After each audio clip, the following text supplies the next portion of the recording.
Adam and Eve, they were put in a garden of trees, and one tree they were not supposed to eat from. One tree. This one tree symbolizes what? The few instances where things are prohibited in Islam. People like to say, oh, Muslims, they're just, everything is haram. It's haram this, haram that, haram the other, and you can't turn, everything is haram. It's not true. It's not true. The haram and the halal is like that garden with the one tree. One tree, haram, all of the rest, halal. But what happens?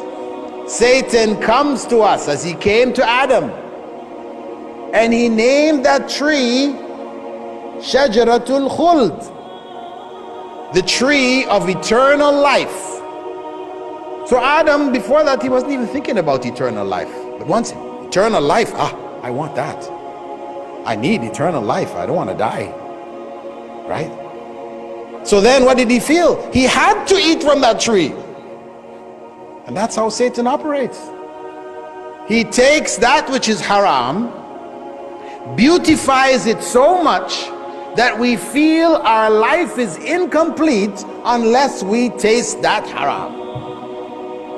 Same strategy, hasn't changed. Reality, haram is few. That's why in the Quran, whenever Allah is talking about haram and halal, He lists the haram things, and then He says everything beyond that is halal. So for every haram thing, alcohol, how many other kinds of juice is there for us to drink?